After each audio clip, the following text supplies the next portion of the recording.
Well, good morning, and look who's back. It's me, Kenny Polcari, your host of the party. And yes, last week I was away for a couple of days, so I missed the end of the week. But today is Monday, February 26, 2024. And here are the things you need to know in order to get your day started, right? After all the excitement last week, and I guess there was a lot of that. The S&P pierced 5,100, right? A new century mark, 17 days after piercing its millennium at 5,000. AI and Nvidia continue to show us the way. Bonds rally, yields decline a little bit, oil retreats just a bit while gold continues to advance and build a base here. Futures this morning suggest some consolidation, although they are better now than they were at 5 o'clock when they were weaker overnight and into the early morning. There's lots of Fed speak this week, so guess what? Expect more confusion and potential chaos. And what do we have for dinner tonight? Well, we're going to have the creamy chicken piccata because it is a simple dish, easy to make, and will soon become a fan favorite. Now, remember, I'm also hosting a webinar tomorrow, February 27th at 3 p.m., featuring Charles Schwab's chief investment strategist, Liz Ann Saunders. And what are we going to be talking about? Well, the 2024 Investment Outlook and Policy webinar. It is sure to be well attended. You can find the link in my note. You can find the link on my Twitter, right, which is in my note, or on LinkedIn. I'll make sure to repost it. But time is running out. Okay, so look, like I said, I was away at the end of last week, so let's just call for what it was. By now you know that Nvidia blew it up. But who was really surprised? They beat every number at every level. It was clear from the moment that Jensen Huang, the CEO, stepped up on the stage that this was going to be good. In the end, what he revealed is that AI and the AI infrastructure is growing exponentially, and we are still very much in the infancy stages of what is to come. And even with that, traders initially hit the sell button, taking it down about 3% in the after-hours session in the moments after the report.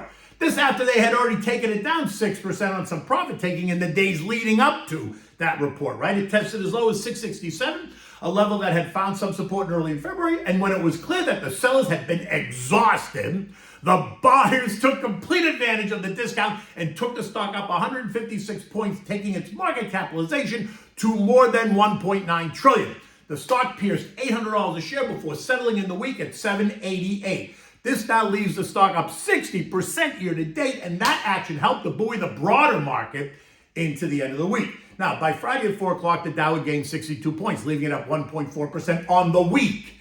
The S&P up 2 points, or 2% on the week. The NASDAQ lost 44 points, but still gained 1.4% for the week. The Russell added 3 points, but in fact lost 1% on the week. The Transports added 100, or 0.8 on the week, while the equal-weighted S&P added 15 points, leaving it up 1% on the week. As of Friday evening, we have the S&P and the NASDAQ fighting for first place in 2024. The S&P is up 6.69%, while the NASDAQ is up 6.56% year to date. Dow Industrial's up 3.8%, the Dow Transport's up 0.1%, the S&P equal weighted up 2.5%, while the Russell, the small and mid caps, are actually down by 0.5% on the year. Now, my good friend Quincy Crosby, who's the chief global strategist at LPL Financial, puts the season this way.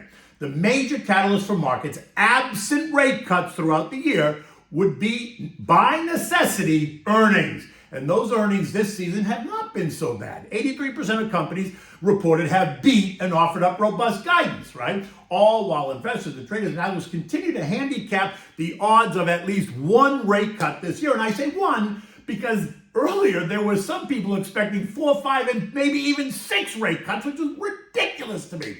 Something that is absolutely not happening. And while I continue to think the Fed should do nothing because the data remains strong and nothing suggests weakness, I'm not sure that they have the stamina to sit tight. I suspect the Fed is going to get pressured, and it happens in June, right? That's inside that 6-month window, which is typically a no-no for the Fed to do anything on monetary policy within that 6-month window of a presidential election. In the end, I think JJ is going to cave and cut rates by 25 basis points, which still leaves us in the 5.25% range, a range that historically is normal. So it isn't really very dramatic, but it does risk stimulating the economy, and that risks raising inflation, which, by the way, we found out last week is already happening, which is exactly why the Fed should sit tight and do nothing. And a rate cut is also going to do what? It's going to stimulate demand for stocks. But remember, the tech rally that we saw last year and this year has taken valuations for both the NASDAQ and S&P to lofty levels, right? Lofty valuations. And it is exactly that issue that could or should maybe curb your enthusiasm, causing investors to question just how much they're willing to pay for stocks right now, right? They need to consolidate a little bit. I mean, there has to be some consolidation. Otherwise, if it keeps going, the consolidation that comes later on is going to be much bigger, right? And while I'm not throwing cold water on this rally, I am growing a bit more cautious as we move into the end of the quarter, suggesting that older investors make sure that they have a well-diversified portfolio.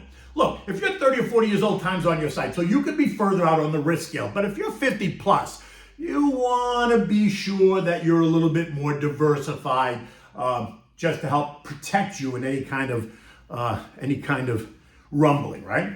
Look, we're heading into the final week of February on this Nvidia and AI high. The Dow, S&P, and S&P equal weight and the NASDAQ are all making all-time new highs, and that's very exciting.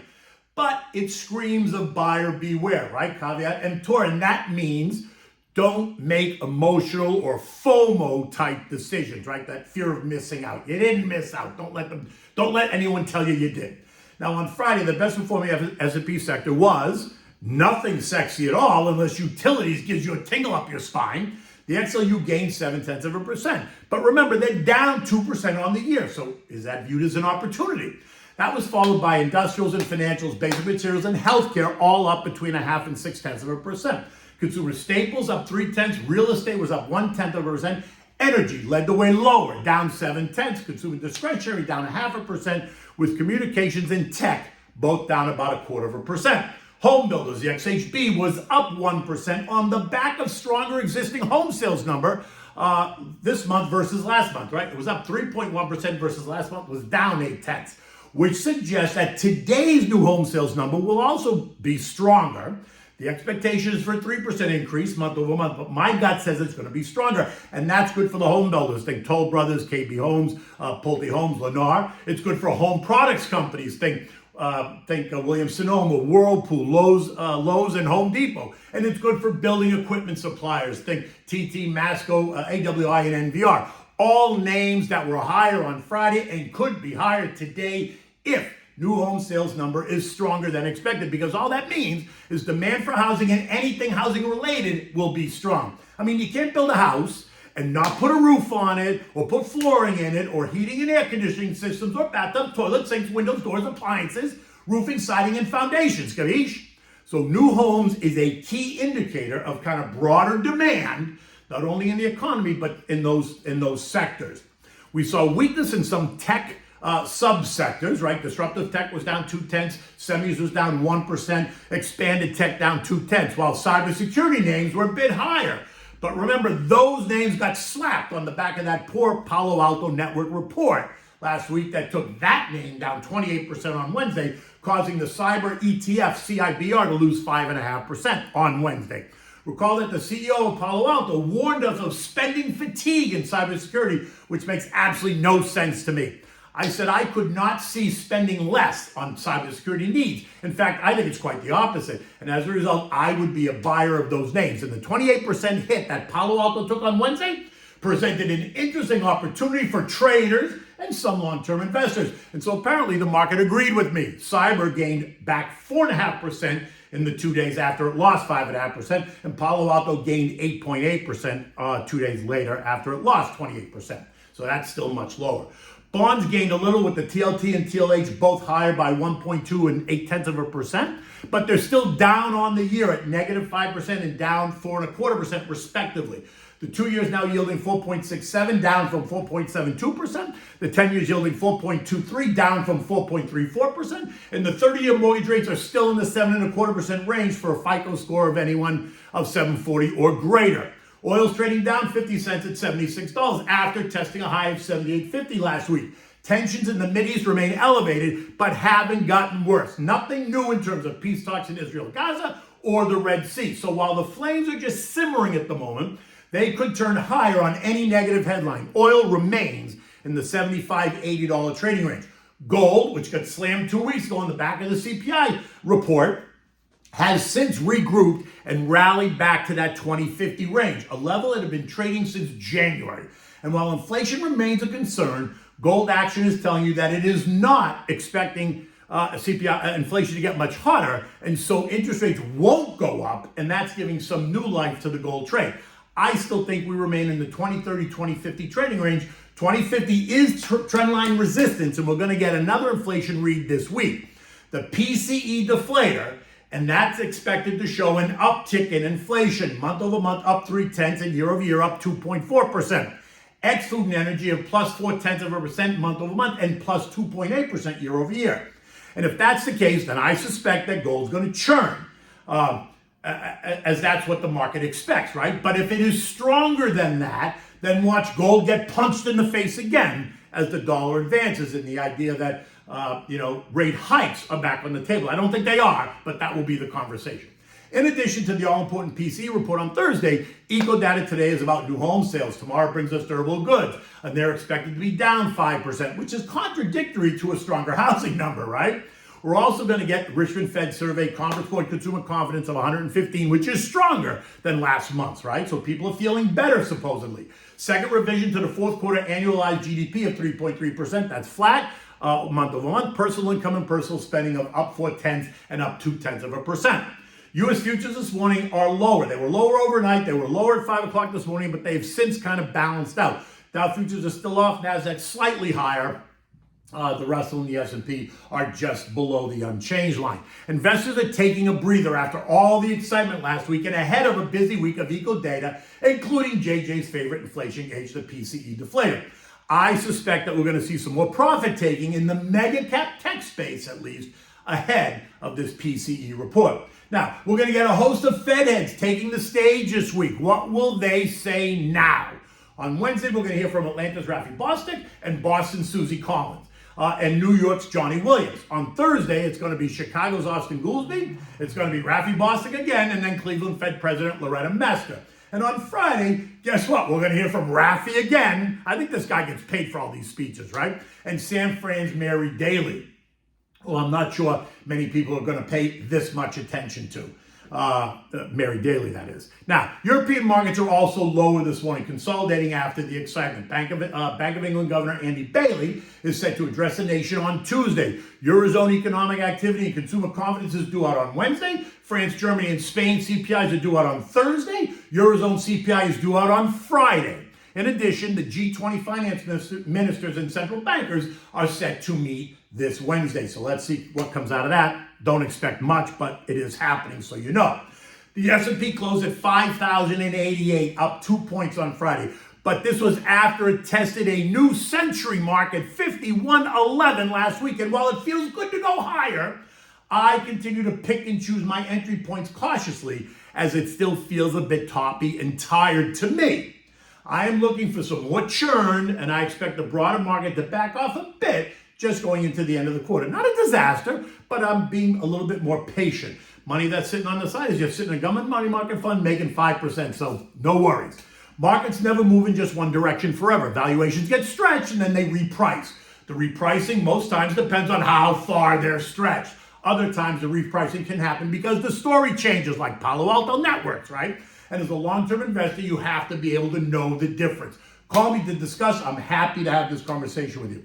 Now, just for your information, the short-term trend line support for the S&P is at 48.48, down 4% from where we are now. Intermediate-term trend line support is at 46.21, 9% lower. Again, still within a normal trading range, a bit more uncomfortable, but still normal. And the long-term trend line is now at 4,500, which is an 11% move from here. Just saying.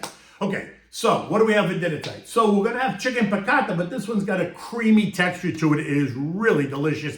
Simple to make, easier to eat. All right, so for this, you need the thin sliced chicken cutlets. You need salt and pepper. You need onion and garlic powder. You need Italian seasoning. You need butter, chicken broth, heavy cream, flour, shallots, white wine, fresh lemon juice, sun-dried tomatoes, and capers. Now, you want to rinse the cutlets and then dry them with a paper towel, season them with salt and pepper and the other seasonings that I outlined. Now, dredge those chicken cutlets in flour. Shake off the excess flour and just set them aside. In a large saute pan, heat up like a quarter stick of butter and a splash of olive oil. Now brown the cutlets on both sides, right? Get them nice and brown and a little bit crusty, right? Remove them and then set them aside. Now in the same pan, add another quarter stick of butter and then add the diced shallots and the sun-dried tomatoes, deglaze it with some white wine and the chicken broth. You can use one or the other. I would use a little bit of both just because that's what I would do. Add the fresh lemon juice and the capers. Now add the heavy cream, maybe a half a cup, but you have to be the judge for that. Stir to mix it, right? Get it all mixed together and then put the chicken cutlets back in that sauce and just let it simmer for 5 minutes. You just want it to all warm up together.